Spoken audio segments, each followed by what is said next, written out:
नमस्कार दोस्तों, स्वागत है आपका हमारे YouTube चैनल जरधारी क्लासेस में। दोस्तों, आज हम यहाँ पे चर्चा करेंगे चमोली जनपद के 50 महत्वपूर्ण प्रश्नों के बारे में। मैराथन सीरीज जो आजकल चल रही है दोस्तों, उसमें चमोली जनपद भी कंप्लीट हो चुका है। चमोली जनपद ही मैं आपको कंप्लीट करा चुका हूँ। तो अब इसके यहाँ पे 50+ महत्वपूर्ण प्रश्नों के बारे में चर्चा करेंगे।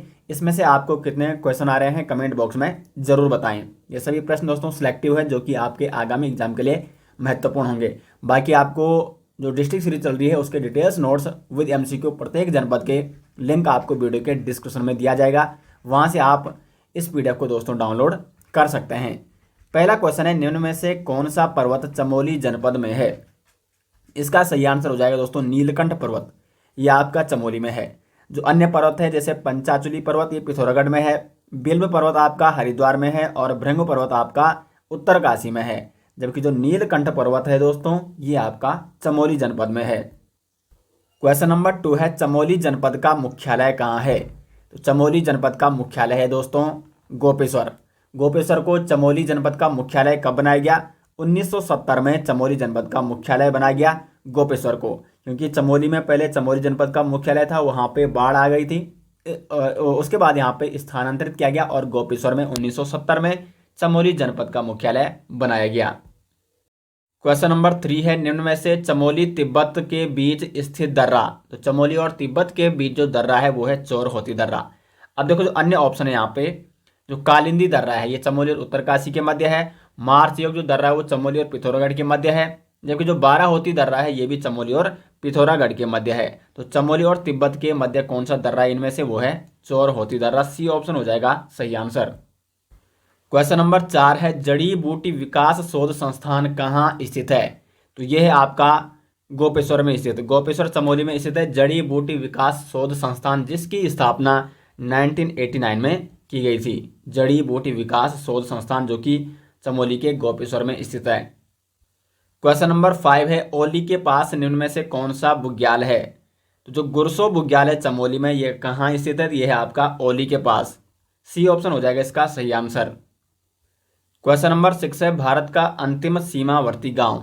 तो ये है माणा गांव, चमोली का माणा गांव, जो कि भारत का अंतिम सीमावर्ती गांव है और ये बद्रीनाथ से लगभग 3 या 4 किलोमीटर दूर स्थित है। माणा गांव के निकट दोस्तों केशव प्रयाग है, जहाँ पे सरस्वती और अलकनंदा का संगम भी होता है। और माणा गांव में व्यास गुफा और मुचकुंद गुफा भी है। तो व्यास गुफा और मुचकुंद गुफा कहाँ है? चमोली के माणा गांव के निकट। क्वेश्चन नंबर 7 है, चमोली जनपद में स्थित गर्म कुंड। चमोली में कौन कौन से गर्म कुंड है? तो यहाँ पे हो जाएगा तप्त कुंड हो जाएगा सही आंसर। जो तप्त कुंड है ये चमोली का एक गर्म कुंड है। बाकी जो गंगनानी कुंड है ये उत्तरकाशी में गर्म कुंड है। गौरी कुंड और भोरी अमोला कुंड ये रुद्रप्रयाग के गर्म कुंड है। जो तप्त कुंड है ये दोस्तों चमोली में बद्रीनाथ मार्ग पर स्थित एक गर्म कुंड है। बी ऑप्शन हो जाएगा इसका सही आंसर। नेक्स्ट यहाँ पे क्वेश्चन नंबर 8, वैतरणी कुंड कहाँ स्थित है? तो जो आपका वैतरणी कुंड है ये गोपेश्वर में स्थित है और इसी वैतरणी कुंड को अन्य किस कुंड के नाम से जाना जाता है? रति कुंड। रति कुंड के नाम से जाना जाता है वैतरणी कुंड को, जो कि गोपेश्वर में स्थित है। बी ऑप्शन हो जाएगा इसका सही आंसर। क्वेश्चन नंबर 9 है, ग्वालदम में एसएसबी प्रशिक्षण केंद्र की स्थापना कब की गई थी? 1970 में ग्वालदम में एसएसबी प्रशिक्षण केंद्र की स्थापना की गई थी। ग्वालदम चमोली में स्थित है और ग्वालदम चाय और सेब के लिए काफ़ी प्रसिद्ध है। तो यहाँ पे एसएसबी प्रशिक्षण केंद्र की स्थापना की गई थी 1970 में। क्वेश्चन नंबर 10 है, नौठा कौथिग संबंधित है। तो जो नौठा कौथिग लगता है दोस्तों ये आदि बद्री मंदिर में लगता है, यानी बी ऑप्शन हो जाएगा इसका सही आंसर। नौठा कौथिग कहाँ लगता है? तो आदि बद्री में। आदि बद्री कहाँ है? यह है कर्णप्रयाग में। कर्णप्रयाग में स्थित है मंदिर, जहाँ पे नौठा कौथिग आयोजित किया जाता है। बी ऑप्शन हो जाएगा इसका सही आंसर। क्वेश्चन नंबर 11 है, सुंदर ढुंगा दर्रा स्थित है। तो सुंदर ढुंगा दर्रा है दोस्तों चमोली और बागेश्वर के मध्य स्थित। बी ऑप्शन इसका हो जाएगा सही आंसर। क्वेश्चन नंबर 12 है, बद्रीनाथ मंदिर के निर्माण के लिए किस कत्यूरी शासक ने भूमि दान की थी? जैसे आप सभी जानते हैं दोस्तों, मैंने आपको बताया था कि बद्रीनाथ मंदिर को जो पूर्ण भव्य मंदिर बनाने का श्रेय जाता है वो कत्यूरी शासकों को जाता है। तो कत्यूरी शासक ललित सूर्यदेव ने बद्रीनाथ मंदिर के निर्माण के लिए भूमि दान की थी? महत्वपूर्ण प्रश्न दोस्तों एग्जाम में पूछा जाता है। ए ऑप्शन हो जाएगा, ललित सूर्यदेव ने बद्रीनाथ मंदिर के लिए भूमि दान की थी और ये कत्यूरी शासक था। नेक्स्ट यहाँ पे बद्रीनाथ मंदिर किस शैली से बना हुआ है? जो बद्रीनाथ मंदिर है ये बना हुआ है शंकुधारी शैली से। सी ऑप्शन हो जाएगा सही आंसर।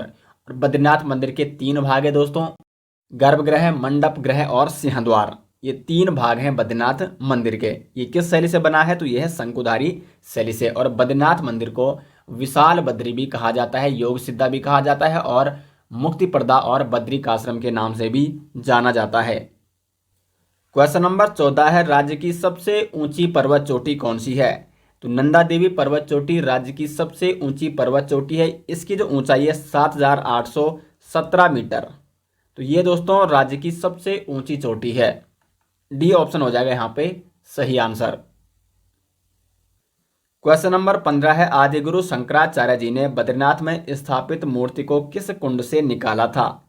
तो इन्होंने इस मूर्ति को दोस्तों नारद कुंड से निकाला था। बद्रीनाथ मंदिर के ही निकट है नारद कुंड, बद्रीनाथ मार्ग पर ये पड़ता है। और नारद कुंड से ही आदिगुरु शंकराचार्य जी ने बद्रीनाथ में जो स्थापित मूर्ति है उसको निकाला था, नारद कुंड से। तो ए ऑप्शन हो जाएगा इसका सटीक आंसर। और ये प्रश्न दोस्तों कई बार एग्जाम में पूछा जा चुका है। क्वेश्चन नंबर 16 है, ओली रज्जुमार्ग का शुभारंभ कब किया गया?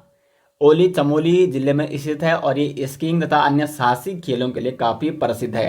तो ओली में जो रज्जुमार्ग यानी ओली परियोजना का शुभारंभ किया गया था जुलाई 1983 में। किसके द्वारा? तत्कालीन प्रधानमंत्री इंदिरा गांधी जी के द्वारा जुलाई 1983 में ओली परियोजना या ओली रज्जुमार्ग का शुभारंभ किया गया। और ओली में स्कीइंग खेल महोत्सव की शुरुआत कब से हुई? तो वो 1987 से हुई थी। क्वेश्चन नंबर 17 है, गोचर मेले की शुरुआत किसके द्वारा की गई थी? तो बर्नेडी द्वारा गोचर मेले की शुरुआत की गई थी 1943 में। बर्नेडी जो कि डिप्टी कमिश्नर था, डिप्टी कमिश्नर बर्नेडी द्वारा चमोली के गोचर मेले की शुरुआत 1943 में की गई थी। क्वेश्चन नंबर 18 है, 2 विशाल शिलाओं से निर्मित महाभारत कालीन भीम पुल कौन सी नदी पर है? तो ये है दोस्तों सरस्वती नदी पर। माणा गांव के ऊपर जो सरस्वती नदी बहती है माणा गांव के निकट से, तो उसी सरस्वती नदी पर यह भीम पुल बना हुआ है, जिसको माना जाता है कि ये महाभारत कालीन भीम पुल है। और ये सरस्वती नदी किसकी सहायक नदी है? अलकनंदा की सहायक नदी। सरस्वती नदी और अलकनंदा का संगम होता है माणा गांव के निकट केशव प्रयाग में। क्वेश्चन नंबर 19 है, नंदा देवी राजात यात्रा के अंतिम पड़ाव में नंदा देवी का डोला किस ताल के निकट रखा जाता है? तो होमकुंड ताल के निकट नंदा देवी का डोला रखा जाता है। और ये है नंदा देवी राजात यात्रा का अंतिम पड़ाव। यहाँ पर जो चौसिंग्या खाडू सम्मिलित किया जाता है नंदा देवी राजात यात्रा में, वो यहाँ से अकेला हिमालय की ओर चला जाता है। तो होमकुंड जो कि अंतिम पड़ाव है नंदा देवी राजात यात्रा का। क्वेश्चन नंबर 20 है, निम्न में से किस मंदिर में भगवान विष्णु की आधी मूर्ति नजर आती है? भविष्य बद्री में भगवान विष्णु की आधी मूर्ति नजर आती है। और मैंने आपको वीडियो में बताया था, डिटेल्स वाली वीडियो में, कि जो भविष्य बद्री है ऐसा माना जाता है कि भविष्य में जो बद्रीनाथ धाम में जो भगवान बद्री के दर्शन होते हैं वो दर्शन कहाँ होंगे? भविष्य बद्री में होंगे। क्योंकि बद्रीनाथ जो वर्तमान में है विशाल बद्री, वहाँ से बद्रीनाथ जी की या विष्णु जी की मूर्ति विलुप्त हो जाएगी, ऐसा मान्यता है। और भविष्य बद्री में ये आदि मूर्ति है ये पूर्ण रूप से वहाँ पे दिखने लग जाएगी, उसके दर्शन पूर्ण रूप से हो जाएंगे। तो भविष्य बद्री में भगवान विष्णु की आधी मूर्ति नजर आती है। सी ऑप्शन हो जाएगा सही आंसर। क्वेश्चन नंबर 21 है, रुद्रनाथ मंदिर का शीतकालीन आवास है।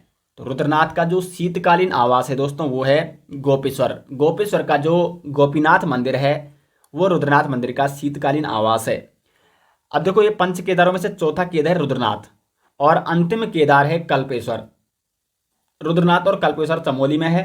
कल्पेश्वर दोस्तों पंच केदारों में से ऐसा केदार है जिसके कपाट वर्ष भर खुले रहते हैं। तो महत्वपूर्ण प्रश्न ये पूछा जाता है कि पंच केदारों में से ऐसा प्रयाग जिसके कपाट वर्ष भर खुले रहते हैं, तो वो है कल्पेश्वर।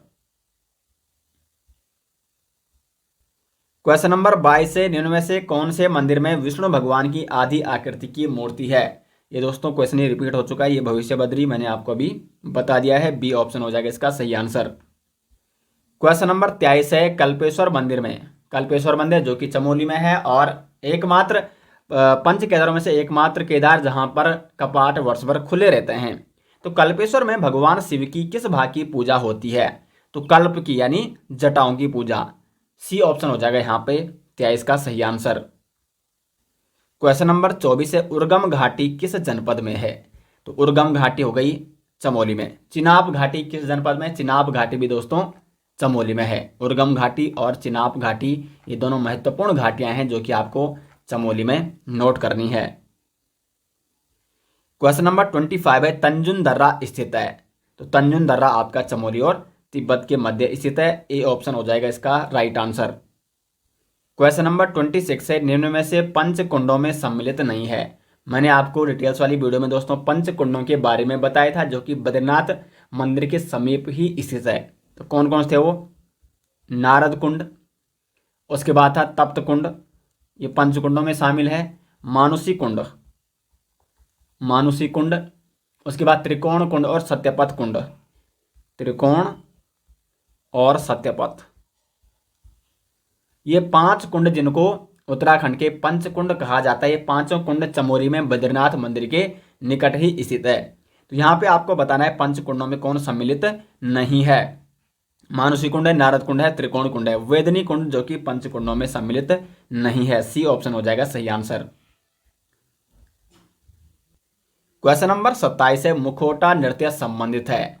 तो मुखौटा नृत्य, ये मुखौटा जो नृत्य है वो है रम्माण महोत्सव से संबंधित। रम्माण महोत्सव ये चमोली में आयोजित किया जाता है। चमोली में महत्वपूर्ण महोत्सव है दोस्तों रम्माण महोत्सव। और रम्माण महोत्सव को 2 अक्टूबर 2009 को यूनेस्को ने रम्माण महोत्सव को विश्व धरोहर भी घोषित किया था। तो यहाँ पे ए ऑप्शन हो जाएगा। मुखौटा नृत्य का संबंध है रम्माण महोत्सव से। क्वेश्चन नंबर 28 है, निम्न में से कौन सा बुग्याल चमोली में नहीं है? अली बुग्याल, नंदकानन बुग्याल, दयारा बुग्याल या गुरसो बुग्याल? ये आपका चमोली में नहीं है बल्कि ये कहाँ है? उत्तरकाशी में है दयारा बुग्याल। बाकी सभी बुग्याल ये चमोली में है। क्वेश्चन नंबर 29 है, चिनाब घाटी किस जनपद में है? चिनाब घाटी है दोस्तों चमोली में। और यहाँ पे जो चिनाब घाटी है यहाँ पे भी विभिन्न प्रकार की फूलों की प्रजातियां पाई जाती है। इसलिए ऐसा भी माना जाता है कि इस घाटी को चमोली की दूसरी फूलों की घाटी भी कहा जाता है। तो ये चिनाब घाटी कहाँ है? चमोली में है। चिनाब घाटी, उर्गम घाटी और नीति घाटी ये तीनों महत्वपूर्ण घाटियां हैं जो कि चमोली जनपद में स्थित हैं। क्वेश्चन नंबर 30 है, चमोली जनपद की कौन सी विधानसभा सीट एससी के लिए आरक्षित है? तो देखो चमोली जनपद में कुल कितनी विधानसभा सीटें हैं दोस्तों? 3 विधानसभा सीटें हैं, कर्णप्रयाग, बद्रीनाथ और थराली। तो इसमें जो थराली विधानसभा सीट है ये एससी हेतु आरक्षित है। सी ऑप्शन यहाँ पे हो जाएगा सटीक आंसर। क्वेश्चन नंबर 31 है, पंच केदारों में से ऐसा कौन सा केदार है जिसके कपाट वर्ष भर खुले रहते हैं? तो जो कल्पेश्वर है जहाँ पे भगवान शिव की कल्प यानी जटाओं की पूजा होती है, तो कल्पेश्वर पंच केदारों में से ऐसा केदार है जिसके कपाट वर्ष भर खुले रहते हैं और ये आपका चमोली में स्थित है। क्वेश्चन नंबर 32 है, निम्न में से चमोली में कौन सा कुंड है? तो जो वैतरणी कुंड है दोस्तों ये आपका चमोली जनपद में हो जाएगा। उत्तराखंड बोली भाषा संस्थान कहाँ स्थित है? गोचर में आपका उत्तराखंड बोली भाषा संस्थान। और ये उत्तराखंड बोली भाषा संस्थान की स्थापना कब हुई थी? 2016 में तत्कालीन जो मुख्यमंत्री थे हरीश रावत, उन्होंने उत्तराखंड बोली भाषा संस्थान की स्थापना की गोचर में। क्वेश्चन नंबर 34 है, कौन सा ताल उत्तराखंड का रहस्यमयी ताल के नाम से जाना जाता है? तो रूपकुंड को कहा जाता है उत्तराखंड का रहस्यमयी ताल और साथ ही साथ इसको कंकाली ताल भी कहा जाता है। कंकाली ताल क्योंकि यहाँ से अभी भी कंकाल मिलते हैं और कंकाल मिलने के कारण ये ताल रहस्यमयी बना हुआ है, तो इसलिए इस ताल को रहस्यमयी ताल या कंकाली ताल के नाम से जाना जाता है। आगे बढ़ते हैं 35 की ओर। जोशीमठ कौन सी नदी के तट पर बसा हुआ है? तो जो जोशीमठ है ये अलकनंदा नदी के तट पर बसा हुआ है। बी ऑप्शन हो जाएगा सही आंसर। आगे बढ़ते हैं दोस्तों। और दोस्तों आपको ये लेक्चर कैसे लग रहे हैं कमेंट बॉक्स में ज़रूर बताएं। जो आजकल मैराथन सीरीज चल रही है उत्तराखंड की, कितनी हेल्पफुल है आपके लिए कमेंट बॉक्स में ज़रूर बताएं। और मैराथन सीरीज़ के डिटेल्स नोट्स और इस प्रकार के एमसीक्यू प्रत्येक जनपद के अगर आपको चाहिए तो लिंक आपको वीडियो के डिस्क्रिप्शन में दिया गया है, वहाँ से आप PDF डाउनलोड कर सकते हैं। नेक्स्ट यहाँ पे शिवराज सिंह निसंग कौन थे या शिवराज सिंह निसंग थे? तो शिवराज सिंह निशंक थे दोस्तों साहित्यकार। बी ऑप्शन हो जाएगा यहाँ पे सही आंसर, साहित्यकार थे शिवराज सिंह निशंक। और हाल ही में दोस्तों शिवराज सिंह निशंक का निधन हुआ है, और इनका निधन हुआ है 2 जून 2021 को, और ये एक प्रसिद्ध साहित्यकार थे चमोली के। बी ऑप्शन हो जाएगा सही आंसर। क्वेश्चन नंबर 37 है, चंडी प्रसाद भट्ट जी को रेमन मैगसेसे पुरस्कार से कब सम्मानित किया गया? तो चंडी प्रसाद भट्ट जी को 1982 में रेमन मैगसेसे पुरस्कार से सम्मानित किया गया। चंडी प्रसाद भट्ट जी ये चमोली गोपेश्वर से हैं, और ये एक प्रसिद्ध पर्यावरणविद हैं उत्तराखंड के। इनको रेमन मैगसेसे पुरस्कार से 1982 में सम्मानित किया गया था, और 1986 में इनको पद्मश्री पुरस्कार से सम्मानित किया गया। उसके बाद दोस्तों 2005 में इनको पद्म विभूषण पुरस्कार से भी सम्मानित किया जा चुका है, और 2013 में इनको गांधी शांति पुरस्कार से भी सम्मानित किया जा चुका है। तो इनके जितने भी पुरस्कारों से इनको सम्मानित किया जा चुका है वो मैंने आपको डिटेल्स में बता दिया है। नेक्स्ट है, पंच केदारों में से कौन सा एक शामिल नहीं है? तो रुद्रनाथ, तुंगनाथ और कल्पेश्वर, ये पंच केदारों में से 3 केदार हैं। फिर 2 अन्य हैं, एक केदारनाथ है और एक आपका जो कल्पेश्वर है। कल्पेश्वर हो गया, रुद्रनाथ हो गया, तुंगनाथ हो गया, मदमहेश्वर है। ठीक है, मदमहेश्वर, केदारनाथ और तुंगनाथ, ये तीनों केदार कहाँ है? ये है रुद्रप्रयाग में। जबकि जो रुद्रनाथ और कल्पेश्वर है ये चमोली में है। तो इसमें जो विश्वनाथ है, विश्वनाथ मंदिर, ये उत्तरकाशी में है। ये विश्वनाथ मंदिर पंच केदारों में शामिल नहीं है। नेक्स्ट है, हेमकुंड ताल कितने पर्वतों से घिरा हुआ है? तो हेमकुंड ताल घिरा हुआ है 7 पर्वतों से। क्वेश्चन नंबर 40 है, चमोली जनपद के किस विकास खंड का नाम बदलकर नंदा नगर रखा गया है? महत्वपूर्ण प्रश्न दोस्तों ये पूछा जा सकता है। तो जो चमोली जनपद का घाट विकास खंड है इसका नाम बदलकर नंदा नगर कर दिया गया है, और ये कब से प्रभावी हुआ? तो 1 अप्रैल 2022 से घाट विकास खंड का नाम बदलकर नंदा नगर विकास खंड किया गया, और ये चमोली का एक प्रसिद्ध विकास खंड है। 41 है, उर्वशी कुंड किस जनपद में है? उर्वशी कुंड हो जाएगा आपका चमोली जनपद में। नेक्स्ट यहाँ पे, भारत का पहला आर्किड पार्क कहाँ स्थापित किया जा रहा है?